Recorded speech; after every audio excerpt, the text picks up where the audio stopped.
What is up, fight fans? It's a Vulture here coming at you once again with another UFC main card breakdown. And this week we are going over UFC Fight Night OKC. Yes, OKC, not the other way around. I know you've all seen the memes. I've seen them. They're ridiculously funny. But nonetheless, this is going to be between Du Plessis versus Usman. Should be very, very interesting. Super excited for this card. Can't wait to break it down for you guys. So without further ado, sit back, relax, and get ready for another Cage Conversation. Back down on the shit, dog, I don't stand down. Don't say that you love me, but don't know me, keep the scam out. Bitch, I'm so efficient, man, it's tight so I can stand out. Please don't interrupt me, see this room like where you stand now. I don't ever back down on the shit, dog, I don't stand down. Don't say that you love me, but don't know me, keep the scam out. Kicking off the main card in the featherweight division, we've got Tommy Gun McMullen, and he takes on Alberto the Promise Montes. Now, Tommy McMullen, 10-0, 9 finishes, 4 by KO and 5 by submission, and all of them in the very first round. So he's a very quick fighter. He gets it done very, very quickly, so you might not want to blink on this one. He likes to move a lot, and he's a very aggressive fighter. He's a good wrestler, both offensively and defensively. He's a solid striker with fast hands. He's not the cleanest striker, though, but he finds the mark. He's just a little sloppy with it. He always likes to throw off of that break. He is a swinger, not that kind, but he does like to throw looping punches. So, kind of just a overhand puncher. Very rarely you'll see something kind of clean technique-wise from him. He's got good clinch work, and he's really, really good with those knees, so you got to be careful with that. He also leaves his hands a little too low on his entries for my liking. He's also got to control himself. Yes, aggression is good, but he needs to watch his energy, and he needs to learn how to pace himself a little bit more, especially at this level of competition. On the other side of the octagon, we've got Alberto Montes. He's 12-1 record with 8 finishes. He's coming off of a second-round submission win over Ricky Turcios. He definitely favors the submission game. 7 of his 8 finishes coming by way of submission. So with that, he's a really huge submission threat. He's got a very high and tight guard as well. He's got fast hands, and he's an accurate striker who loves to throw combinations. He's very technical in exchanges in the pocket and defensively sound in there as well. So his boxing over close range, very, very good. Very, very impressive. You got to be on the lookout for it. He's got clever clinch work as well. He's always throwing something in there. But his downfall, though, he likes to wait too long. He seems to be a counter striker, so he's got to be ready for that heavy pressure of McMullen in the earlier minutes of the fight. And he cannot wait too long, though. Once he starts to see that McMullen starts to fade a little bit, that's when he needs to attack, initiate the combinations, initiate the striking, maybe even work this one down to the ground. But he has to be aware that he cannot be stepping back too long to let McMullen recover. Nonetheless, this should be a very interesting fight. I think both of these newcomers have a very bright future in the UFC, but I think Alberto Montes will be victorious on Saturday. I see him being the more technical striker and being the bigger threat on the ground. I do believe that his biggest challenge will be weathering that early storm of McMullen. But if it does make it past that first round, I do see Montes coming out victorious, given he has shown to have the better gas tank. Up next in the women's strawweight division, we have Tabitha Baby Shark Ritchie, and she takes on Fatima the Archangel Klein. Now, Tabitha Ritchie is coming off of a unanimous decision loss to Verna Jandiroba. She's an aggressive fighter, and she likes to control the pace. She also loves to throw a lot of feints. She's got fast hand, and she mixes in her hands very well when she's attempting a takedown. But on the other side of that, she needs to be more resilient on getting taken down herself. She's capable of getting back up, but she can't accept it. She got dominated this way her last fight, so she needs to have more urgency when it comes to getting off of her back. She also needs to move her head more. Her head movement is kind of laxum. It doesn't really seem to move off that center line very well. Across from her, we've got Fatima Klein. She has 9-1 record with 5 finishes. She's coming off of a unanimous decision win over Angela Hill, which is very impressive given the striking techniques of Angela Hill. Klein is on a 3-fight winning streak. She's got good boxing, strong feints, always moving and comfortable mixing up her stances. She's got very good timing on her takedowns as well, so that could be problematic for Ritchie.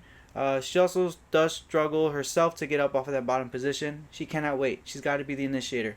When she waits, she becomes less of more who she is. She is a very good fighter when she is initiating the attacks, and she has to do more of that. She also needs to have confidence in herself. When you see her fight, you'll see a spark, and that's when she feels confident. She'll go and she'll look smooth and she'll look pristine and she'll look like in her best form ever. But when she has that slight bit of not so sure of how good she is herself, you will see it immediately. So with this one, I'm going to go ahead and take Fatima Klein. I think she's a better striker and more technical striker as well. As far as the grappling, I don't see either one of them initiating the grappling scenarios unless they're hurt. But aside from that, I think Klein has enough in their arsenal to get the victory over Richie on Saturday. Up next in the lightweight division, we've got Chase the Dream Hooper, and he takes on Mitch Ramirez. Now, Chase Hooper, who is probably one of my favorite fighters to watch, he's fun, he's clean, he's always exciting. You never really know what side of him you're going to get, though, so he is kind of sketchy to put your money on. But nonetheless, he is 3 for 5 in his last 5 outings. He has a great ground game, with half of his professional wins coming by way of submission. He's a very lengthy fighter, and he uses it to his advantage. He's got good timing on his takedowns, and he's got a crafty ground game. He does lack power in his strikes, though. He's got kind of a sloppy technique in those punches. They're kind of looping attacks, and they leave him open to takedowns, but he can defend himself on the floor, so it's not too much of an issue if it does go there. He needs to be more active on his feet, though. He needs to be more active in his fight. In general, he needs to be the one to move more. He's got to be initiating a lot of these scenarios, especially the grappling if that's the area he wants to go. But he cannot be a sitting duck. He cannot let Ramirez overcome him and take the pressure and control of this fight. He also needs to move his head. They lack movement even when he throws his strikes. It's always on the center line. You got to get away from that center line. And it sounds repetitive, but you don't see it as often. There's very few people in this sport right now that do a very good job at that. But when you see it, you'll know what I'm talking about. Mitch Ramirez, 8-3 record with 7 wins by finish, 0-2 in his UFC career, both of those losses by knockout. He also lost his Contender Series fight by knockout. Maybe this level of competition is too much for him, because every time he seems to be getting to that top, he gets finished. He's got a high and tight guard. He fights well when he's the aggressor and he gets in range. That's when he seems to shine and be his best. His wrestling defense, absent. He lacks speed and technique in his striking. He seems unaware of ground transition offense. If you get him down and you're on top, you can move to side control, you can go to north-south, you can crucifix him, you can do anything you want because he seems to not have an answer for anything you're throwing at his way when you have that top dominant position on the ground. He also doesn't seem to conserve his energy. He seems to just go ape and go wild and just go all over the place in his fights, and he doesn't know how to control his breathing. He doesn't know how to exert his energy when he needs to, and he doesn't know how to separate and take a breath and analyze what is happening. So with all of that, I'm going to go ahead and take Chase Hooper. The striking of Ramirez is no real threat to someone as lengthy as Hooper. Hooper can manage his distance and keep evading the strikes and work his way into the takedown. Davis made real easy work to get Ramirez down, and I think Hooper will do the same and get that submission win. So for this one, I'm going to go ahead and put a heavy padlock on Chase Hooper to win by submission. For our co-main event of the night, it is going to be in the middleweight division, and we've got Jared the Killer Gorilla Cannonier, and he takes on Christian CLD Leroy Duncan. Little fun fact that I'm not going to stop bragging about for a while, so people are going to get very annoyed of it, but I don't care because it's awesome. The UFC put out a post on Threads allowing fight fans to comment any questions they have for fighters to answer during fight week. Myself, I go ahead and ask CLD a question, and we get a very, very good response. If you're curious to his response, head over to Threads, hit me on that follow button since you're already there, and look at his response to the questions. Super excited, super thankful. CLD, if you're watching, my brother, I appreciate the time and I appreciate the response. I wish you nothing but the luck on Saturday. So let's get this one rolling. We got Jared Cannonier, 18-9 record with 13 finishes. He is a KO artist with 11 of his 13 finishes by way of knockout. He has not fought since August of last year when he was defeated by MVP. He's got a high and tight guard and he moves his head very well. He's comfortable switching stances and he mixes in very, very heavy leg kicks. He's got fast strikes and he's got really good level changes. He has a wide variety of takedowns in his pockets. You'll see a lot of trips, double legs, upper body Greco-Roman type of takedowns. He does like to chase too much though. He needs to be a little more patient and not risk wasting his energy on missing strikes. He is an older fighter. His gas tank might have depleted him a little bit, but just be a little more cautious, especially someone as active and someone as explosive as CLD. His right hands that are quick and straight land on him almost 99% of the time. We saw that against RoboCop and we saw that against MVP, and I can guarantee you we're going to see that against CLD. He covers up when he gets clipped, so catching him again after you initially hurt him is very, very likely. Across from him, we've got my boy CLD, Christian Leroy Duncan. He's always throwing a jab to set up combos and keep his opponent thinking, so it'll be in your face all night, and if you're not comfortable with it, you're in for a long night. He's got a powerful lead right as well. He has a chin and it's not easy to put him away. He was able to take heavy shots from RoboCop, which is very impressive and very, very hard to do, as Bruno Ferreira. He's got good head movement, clever clinch work. He breaks away with grapples with a strike. He never lets you leave that pocket without being threatened by something. He moves very well on his feet, very acrobatic with his strikes. He's comfortable with switching stances as well. He needs to be ready for any grappling that may come his way. He cannot accept the ground position. He needs to explode to get up if he does get taken down. And he needs to be more defensively aware when he's closing in with speed. We saw that against Delidze. He was rushing in and he got caught both times he rushed in and they dropped him. He can take hits, they will drop him, he'll get up, but he's got to be more cautious because I think he hasn't faced anyone who hits as hard as Cannonier does. So with this one, I'm going to go ahead and take CLD. I think his style is very similar to that of Michael Venom Page, and MVP gave Cannonier a lot of problems. The chin of CLD is also very durable, and he often returns a favor, and he usually drops his opponents. The one zone I will give CLD issues, though, is the grappling. He needs to be ready to defend any desperation shots or any sudden level changes, and if he does go down, he needs to work on immediately getting back up. For our main event of the night, it is going to be in the middleweight division, and we've got Dricus still knocks Du Plessis, and he takes on Kamaru, the Nigerian Nightmare Usman.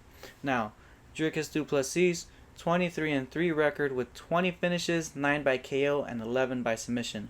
He is coming off of a unanimous decision loss to Khamzat Chimaev where he got absolutely controlled for 25 minutes. He can create good scrambles and grappling exchanges. He's comfortable switching stances. He possesses power in his hands. He's got good kicking range and a lot of power packed in that left leg of his. He is very flat-footed though. He needs to be more agile, which will help him generate more power in his strikes. He needs to be more urgent to get up when he gets taken down. He showed a lot of acceptance against Khamzat when he got taken down. He was even smiling at the end of the rounds, which is not something you want to do. It kind of shows that you don't care. It could be an ego thing, but he had nothing really to answer for, so it's something he's got to work on. He needs to throw more combos as well, and he needs to move his head. His head is on that center line again, like I said.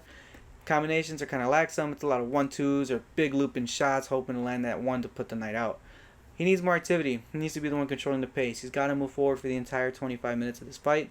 His guard is up, but it doesn't necessarily defend well. A lot of straights and overhands land on him in his fights from time and time and time again. Across from him, Kamaru Usman, 21-4 record with 10 finishes. He is moving up to lightweight. He's coming off of a unanimous decision win over Joaquin Buckley. He's a good grappler with pretty impressive stand-up, and he's one of the few fighters in the sport who really mixes it really well altogether. He's got very good timing in his takedowns. He hand fights really well to open up his striking. He's very good at controlling someone on the ground, but he does tend to duck his head a bit inside the pocket, and he needs to be cautious of this against Du Plessis because all it takes will be one clean uppercut and the fight will be over. He needs to get going early. He cannot let Dricus set the pace of this fight, which I don't think Dricus will really do. He's not much of an advancer. Usman, keep the high pace, keep the high pressure, you'll be alright. He also can't fall into many striking exchanges. Dricus has power, and he can put him out with a single strike, so like I said, him ducking his head, or him going into the striking exchanges with him, he's got to be cautious. I think his best way of winning this one will be utilizing that grappling exchange. But with this one, I think Usman has enough in his skill set to get this one done. Yes, Dricus has power and submission wins in his record, but only one of his 11 submission wins were in the UFC. Where the competition is really noticeably different. You know, it's a lot better in the UFC. You'll face a lot better grapplers, which is probably why he's only had, one submission win in the UFC, and they've all been knockouts. But realistically, he hasn't had a knockout recently. It hasn't been very impressive. Striking, I think the last time that I really noticed anything good was when he fought Strickland for the belt. That's like the only time I really saw his striking stay somewhat okay. But other than that, I don't think it's anything special. I see Usman using his striking to open up his grappling and work this one down to the mat to dominate Du Plessis. I really think Chimaev really solved that puzzle on how to defeat Dricus, and it's an area that he needs to address, and he needs to address it soon. But even with the time that he's had to kind of address the defensive grappling, I don't think it's going to be enough for someone who's been grappling and becoming an absolute beast in the grappling game like Usman is.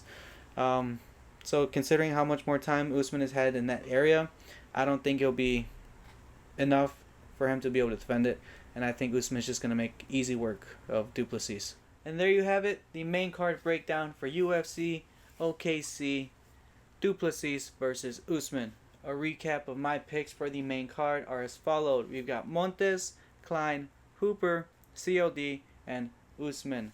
Now, if you missed it earlier in the week, I did drop an interview with APFC's lightweight fighter, Leonel Zavala, and he takes on his pro debut August 16th in Milwaukee. Check out that video. Give him some love. Give him a follow. Give him a shout out. Do what you got to do. Let him know you're rooting for him. Hit that little link in his bio, which is linked in that video as well, and on my Instagram. Get your tickets. Go support. We'll see you there. And until next time, we'll catch you all for another Cage Conversation.